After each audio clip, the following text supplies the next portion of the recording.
Welcome to Aurora IAS academy Hyderabad. మనకు ఫిబ్రవరి 23, 2025లో మనకి ఏపీపీఎస్సి గ్రూప్ 2 మెయిన్స్ ఎగ్జామ్ అనేది ఉన్నది కాబట్టి ఈ ఫిబ్రవరి 23ను దృష్టిలో పెట్టుకొని ఆంధ్రప్రదేశ్లో గ్రూప్ 2 మెయిన్స్కు ప్రిపేర్ అయ్యే అభ్యర్థుల కోసం అరోరా ఐఏఎస్ అకాడమీ అశోక్ నగర్ హైదరాబాద్ వారు ఏపీ అభ్యర్థుల మేరకు మనకు జనవరి 2వ తారీఖు 2025 నుంచి మనకు ఏపీ ఎకానమీకి సంబంధించిన మెయిన్స్ బ్యాచ్ అనేది స్టార్ట్ అవుతుంది. కాబట్టి మెయిన్గా ఇక్కడ మనం చెప్పబోయే ప్రధాన అంశాలు ఇన్స్టిట్యూట్లో ముఖ్యంగా ఆంధ్రప్రదేశ్ ఎకానమీ అనేది మనకు రేపు గ్రూప్ 2లో చాలా కీలకమైన పాత్ర పోషించబోతుంది. మనకు 300 మార్కుల్లో మనకు second paper economy science and technology 150 marks అయినప్పటికీ ఇండియన్ ఎకానమీ ఏపీ ఎకానమీ 75 మార్కులు ఉన్నప్పటికీ కూడా మనకు రీజనల్ ఎకానమీనే ఎక్కువ మార్కులు రావడానికి అవకాశం ఎక్కువగా ఉంది. కాబట్టి మరి గ్రూప్ 2 మెయిన్స్ ప్రిపేర్ అయ్యే యాస్పిరెంట్స్ అందరూ కూడా ఈ ఏపీ ఎకానమీ మీద ఎక్కువ స్కోర్ చేయటానికి ఈ కంటెంట్ క్లాసులు అనేది ఒక వారం పాటు నిర్వహించడం జరుగుతుంది. కాబట్టి ఈ అవకాశాన్ని గ్రూప్ 2 ప్రిపేర్ అయ్యే యాస్పిరెంట్స్ అంతా కూడా సద్వినియోగం చేసుకోగలని నా యొక్క మనవి. ముఖ్యంగా నా పేరు అన్నం కళింగారెడ్డి. నేను ఎకానమీ బోధనలో 20 years పైగా ఎక్స్పీరియన్స్ కలిగిన వ్యక్తిని. దాదాపు కొన్ని వందలాది స్టూడెంట్స్కి దాదాపు ఎకానమీ బోధించి అనేక మంది గ్రూప్ 2 మరి ఆఫీసర్గా తీర్చిదిద్దడం జరిగింది. కాబట్టి మరి గ్రూప్ 2 యాస్పిరెంట్స్ కోరిక మేరకు ఒక వారం రోజుల పాటు ఏపీ ఎకానమీకి సంబంధించిన అంశాలను బోధించడం జరుగుతుంది.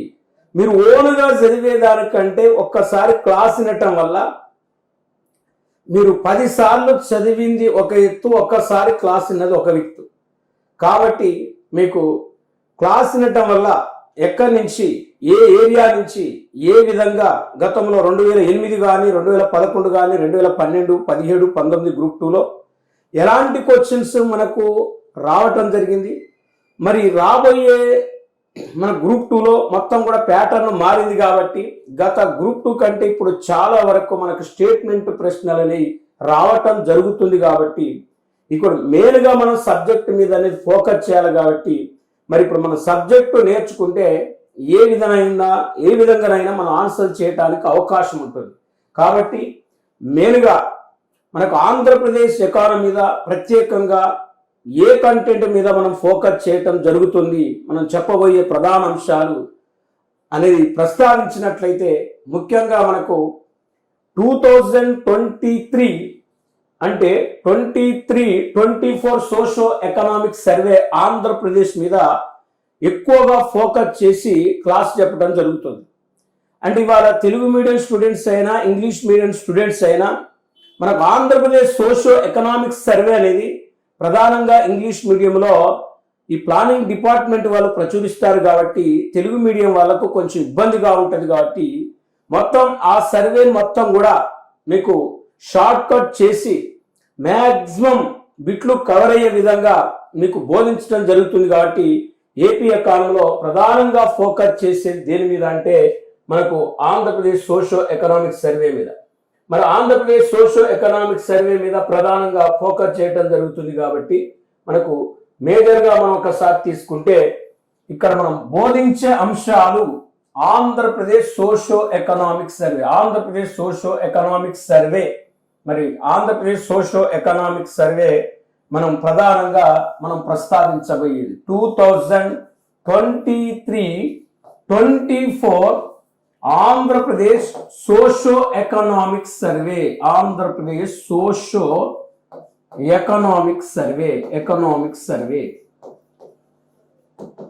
ఎకనామిక్ సర్వే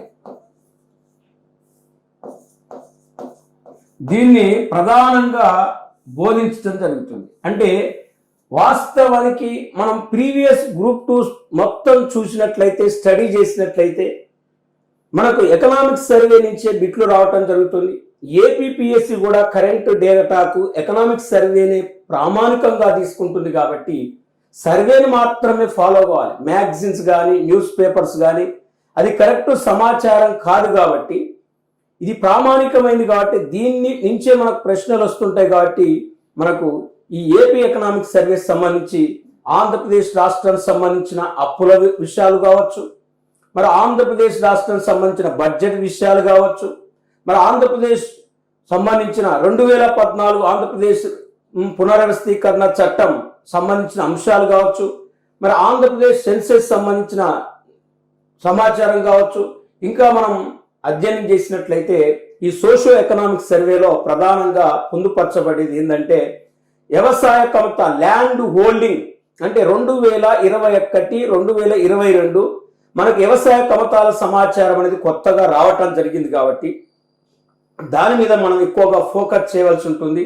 తర్వాత వ్యవసాయ అనుబంధ వృత్తులు, తర్వాత సాగు నేలలకు సంబంధించిన సమాచారం, దానికి సంబంధించిన హార్టికల్చర్ సంబంధించిన సమాచారం, తర్వాత మనం అడవులకు ఫారెస్ట్ నివేదికకు సంబంధించిన సమాచారం, వన్యప్రాణి సంరక్షణ కేంద్రాలకు సంబంధించిన సమాచారం, వ్యవసాయ అనుబంధ వృత్తులకు సంబంధించిన సమాచారం మనకు ఈ సోషియో ఎకనామిక్ సర్వేలో కంటెంట్ సంబంధించి కరెంట్ ఎకానమీ అనేది మనం ప్రధానంగా ఫోకస్ చేయవలసి ఉంటుంది.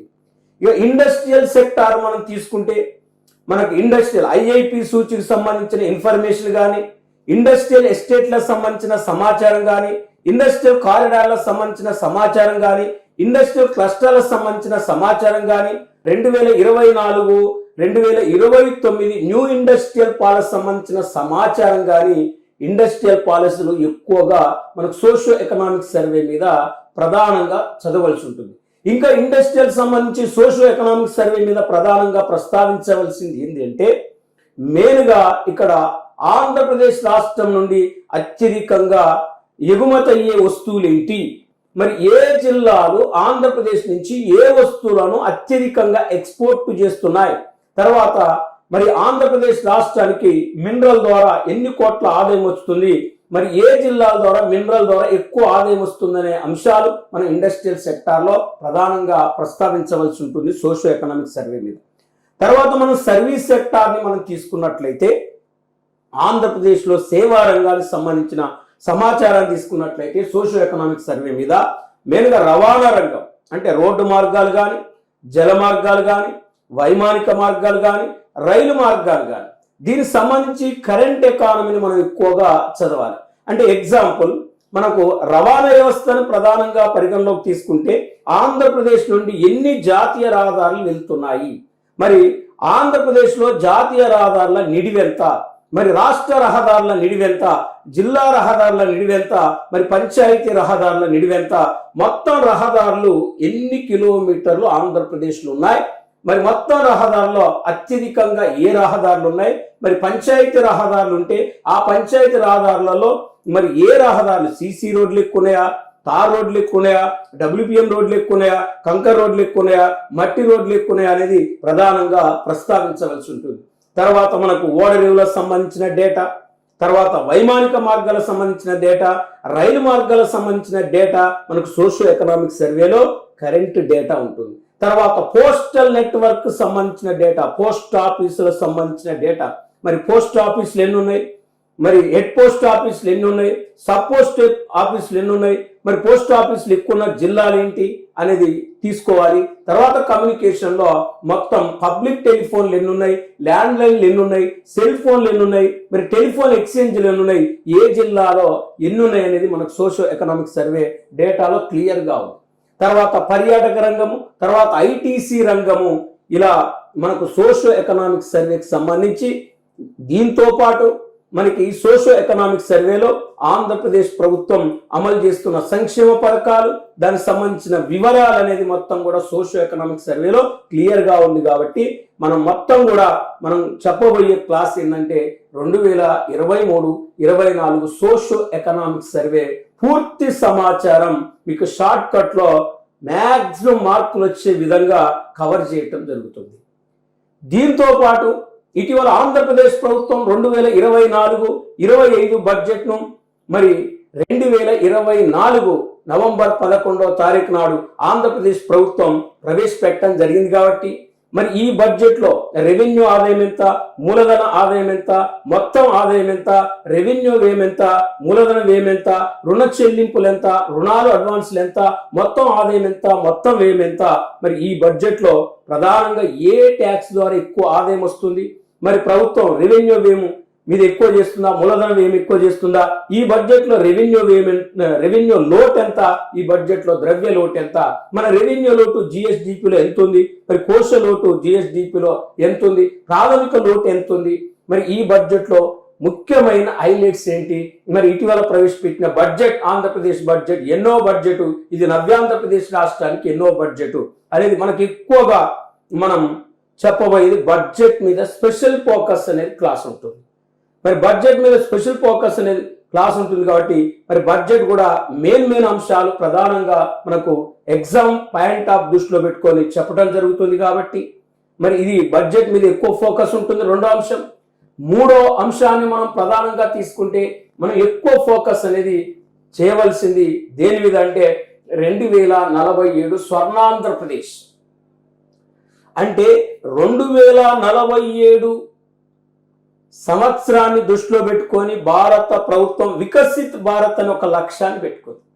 అంటే 2047 నాటికి వికసిత్ భారత్ లక్ష్యం ఎందుకు పెట్టుకుందంటే 2047 నాటికి భారతదేశానికి స్వాతంత్రం వచ్చి కరెక్ట్గా 100 సంవత్సరాలు అవుతున్న సందర్భంగా భారతదేశాన్ని అన్ని రంగాల్లో అభివృద్ధి చేసే ఉద్దేశంతో వికసిత్ భారత్ అని మన సెంట్రల్ గవర్నమెంట్ ఒక మరి లక్ష్యంతో పోతుంది కాబట్టి ఆ వికసిత్ భారత్ను దృష్టిలో పెట్టుకొని మరి ఈ స్వర్ణాంధ్రప్రదేశ్ యొక్క ఆశయం ఏంటి, మరి స్వర్ణాంధ్రప్రదేశ్లో చేపట్టబోయే కార్యక్రమాలు ఏంటి, ఏ రంగాల మీద ఎక్కువ ఫోకస్ చేస్తున్నారు స్వర్ణాంధ్రప్రదేశ్ రాష్ట్రంలో అనేది మనం ఆ అంశాలను ప్రధానంగా ప్రస్తావించాలి. స్వర్ణాంధ్రప్రదేశ్ 2047కి సంబంధించిన మొత్తం డ్రాఫ్ట్ అనేది పూర్తిగా మీకు డీటెయిల్స్తో అందించడం జరుగుతుంది. మరి ఈ శ్వేతపత్రాలు అనేది ప్రధానంగా రిలీజ్ చేయడం జరిగింది కాబట్టి ఈ శ్వేతపత్రాలు కూడా మనకి ఎక్కువగా అడగటానికి అవకాశం ఉంటుంది కాబట్టి మరి ఈ శ్వేతపత్రాలు మనం 7 శ్వేతపత్రాలకు సంబంధించిన ప్రధాన సమాచారం అనేది మీకు షార్ట్ కట్ లో ఎగ్జామ్ పాయింట్ ఆఫ్ వ్యూలో కంటెంట్ మెథడ్ లో మరి బోధించడం జరుగుతుంది కాబట్టి ఎక్కువ ఈ వైట్ పేపర్స్ లో అమరావతి మీద రిలీజ్ చేసిన శ్వేతపత్రం కావచ్చు, పోలవరం మీద రిలీజ్ చేసిన శ్వేతపత్రం కావచ్చు, ఈ శ్వేతపత్రాల మీద ఎక్కువగా మనం కాన్సన్ట్రేషన్ చేయాలి. మీకు అర్థమయ్యే రీతిలో మీకు ఈ శ్వేతపత్రాల మీద బోధించడం జరుగుతుంది.